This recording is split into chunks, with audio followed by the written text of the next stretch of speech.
What's up guys, welcome back. It's been well over a year since publisher Crytek, who was kind enough to send me over some review codes for this trilogy, shocked the world by bringing Crysis Remastered to the Nintendo Switch. I vividly remember having a blast playing this game with my buddy Jose and sharing that video with you guys. And truly, you cannot imagine my enthusiasm when I saw that Crysis Remastered 2 and 3 were also on their way to Nintendo's latest flagship console. So, with my previous coverage of the first part of this triptych out already, in this video I'll be focusing on the latest two entries. Where Crysis Remastered laid the foundation of a potentially new fanbase of Nintendo gamers, its sequel is bigger and better in all but one way.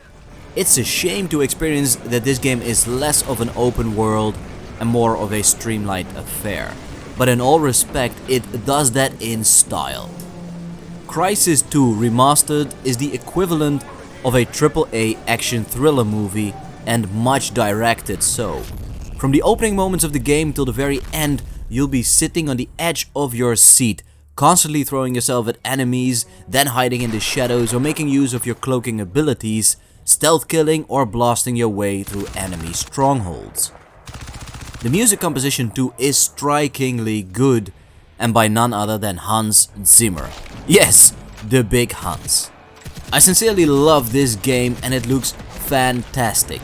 It runs without issues, there's no problem of input lag, and truth be told, especially playing in handheld on the Nintendo Switch OLED, it is a difference of night and day with its predecessor.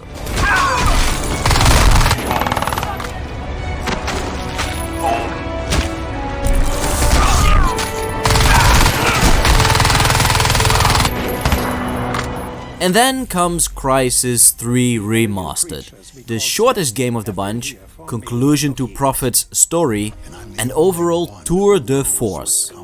From the intro animations to live action gameplay, at times this game genuinely felt like playing Horizon Zero Dawn.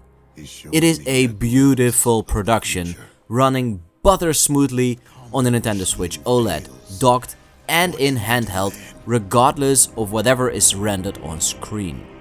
You may find yourself running through tall blades of grass, trying to avoid enemy fire or closing in on your target.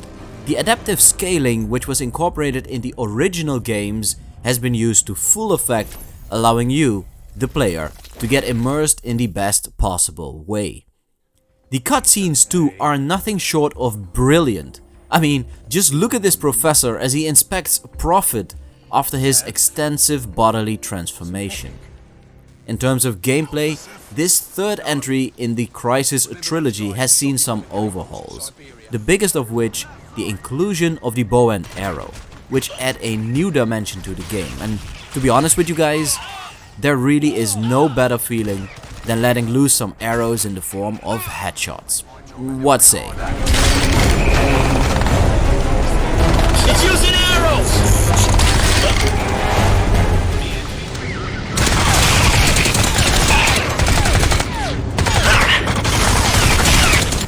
It is interesting to see that we are living in a time when some big publishers are opting for streaming AAA games as a way of avoiding downgraded ports to the Nintendo Switch, even though at times it is debatable whether or not it is actually required. With that in mind, I cannot applaud Crytek enough for making this Crysis Remastered Trilogy possible without having to resort to such measures. And it does make me wish for a continuation of the series, because these games are quite simply must-have first-person shooters anyone should snug into their library. Minefield. Cells using intelligent munitions. Means they got something. That's it. Recon what we have and let's move on to the next sector. And with that guys, I am signing off. I sincerely hope you'll be picking up this trilogy, or at the very least, the second and third installments, as each game can still be bought individually as well. I hope you have enjoyed today's video, and if you have, be sure to show those thumbs up and subscribe to the channel, and I will see you next time.